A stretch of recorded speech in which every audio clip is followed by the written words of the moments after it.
Naam, hapa jijini Dar es Salaam wanawake katika mkoa wa Dar es Salaam wameungana na wanawake wenzao duniani katika kuadhimisha siku ya wanawake duniani, huku kauli mbiu ikisema wanawake na wasichana 2025 waimarishe haki, usawa na uwezeshaji.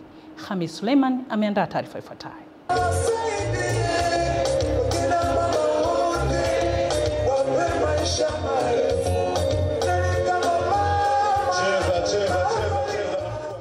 Akizungumza baada ya kupokea maandamano ya wanawake waliobeba mabango yenye ujumbe tofauti katika kuipamba siku ya wanawake duniani, mkuu wa mkoa wa Dar es Salaam Albert Chalamila amewapongeza kwa kuendelea kuwa wamoja, lakini pia hakusita kukemea vitendo vya ukatili vinavyoendelea kufanywa na baadhi ya wanaume dhidi ya wanawake na watoto.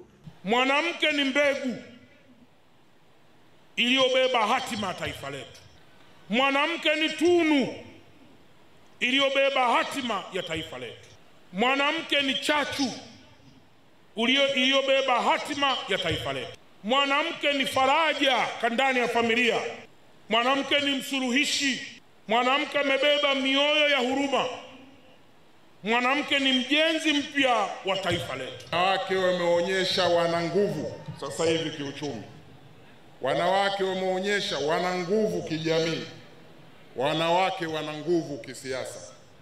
Kwa hiyo, na kwa kuwa mwaka huu ni mwaka wa uchaguzi, nina hakika jambo lenu litakuwa jambo la Watanzania. Baadhi ya wadau ambao taasisi zao zimekuwa zikipinga vitendo vya ukatili dhidi ya wanawake na watoto wamesema jukumu la kupambana na ukatili na vitendo visivyofaa kwa wanawake na watoto ni la kila mmoja, na kuitaka jamii kubadilika ili kuleta ustawi kwa watu wote. Sisi tunaadhimisha siku hii kwa kutoa huduma ya msaada wa kisheria kwa makundi ya wanawake, watoto na watu wenye ulemavu, na tumewiwa kufanya hili kwa sababu ya changamoto mbalimbali ambazo zinawakabili makundi haya na ambayo hayana utetezi kwa kiasi kikubwa. Hivyo tumekuwa na timu kubwa ya mawakili ambayo inasikiliza mashauri, lakini pia kuangalia namna ambavyo wanaweza kushauri kumaliza mashauri hayo katika level ya chini. Lakini na sisi kama kikosi kazi tunaungana na wanawake wote duniani kuadhimisha hii siku adhimu ya wanawake duniani.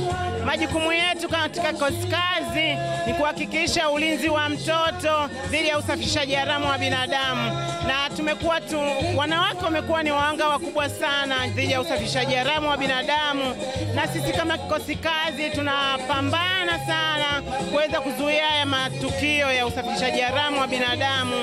Tunamshukuru sana mama kwa sababu amekuwa ni mmoja kati ya watu ambao wamefanya wanawake wengi sasa tunajiimarisha, tunajiamini na tunapiga kazi. Hamis Suleiman, Channel 10, Dar es Salaam.